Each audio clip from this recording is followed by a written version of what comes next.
à une nouvelle émission de Parlez-vous François, votre série francophone destinée aux apprentis allemands en train d'apprendre français. Édition gérée par le ministère fédéral de l'éclaircissement continu de la République fédérale d'Allemagne. La question d'aujourd'hui nous vient de Kriemhild. Kriemhild demande: pourquoi en France il n'y a pas une femme comme présidente? Chère Kriemhild, chers apprentis, en effet, il y avait déjà une candidate en 2007, Madame Ségolène Royal. Elle n'a pas été élue et sa vengeance était terrible. Elle a puni le père de ses 4 enfants et toute la nation en ordonnant à son ex de faire son travail 5 ans plus tard. Cette vengeance de Madame Royal était d'une telle brutalité que toute la nation ne s'est pas encore récupérée jusqu'aujourd'hui. Bien évidemment, la France ne manque pas de femmes brillantes et compétentes, mais la vengeance de Madame Ségolène Royal fait toujours peur aux Français. Toutefois, la raison principale pour laquelle une femme française ne veut pas aller jusqu'au bout en politique, c'est une raison toute autre. C'est la pression morale. Une femme politique sera sans cesse sous pression permanente et omniprésente. 24 heures sur 24, 7 jours sur 7, y compris le dimanche et le samedi soir.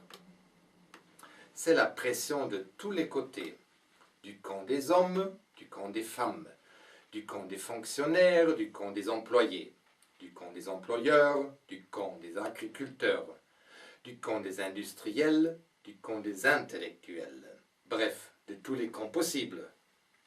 Mais une femme ne veut pas être pressée. Tout le monde le sait. On veut aller au théâtre, la femme, elle n'est pas pressée. Il faut toujours être bien maquillé, toujours bien coiffé, toujours bien habillé. Finalement, la femme n'aura jamais rien à mettre. Et pour le choix des chaussures, il ne faut pas être pressé du tout. La femme n'aime pas être pressée.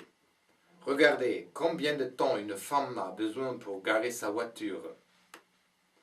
Outre la pression par sa carrière politique, la femme sera sous pression morale de faire le ménage, de faire la cuisine, de s'occuper de son mari, de s'occuper de ses enfants, sans oublier la pression de la testostérone. Une femme politique est toujours sous le feu. Certes, quelques femmes se sentent bien adaptées. Exemple classique, Marine Le Pen, Rottweiler de la droite, ou Martine Aubry, le Rottweiler de la gauche. Mais pourquoi, sur le fond, la pression sur une femme est tellement élevée? La réponse, c'est la grande dame de la politique française, la mère de la nation française, Jeanne d'Arc. Jeanne d'Arc, née il y a 600 ans, avait des visions surnaturelles.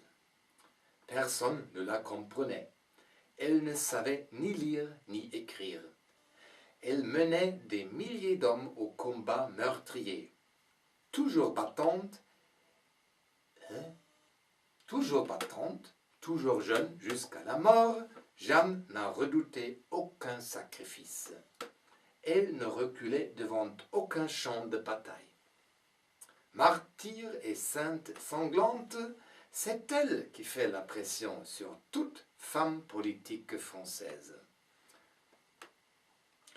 La sainte la plus proche de sainte Jeanne d'Arc dans nos jours serait la sainte Cécile, Cécile Duflot. Ses visions surnaturelles, son sens de sacrifice, surtout du sacrifice de la population, la rapproche le plus à la mère de la nation française, Jeanne d'Arc. Sans doute, femme en politique, nulle part au monde, c'est plus dur qu'en France. À la prochaine.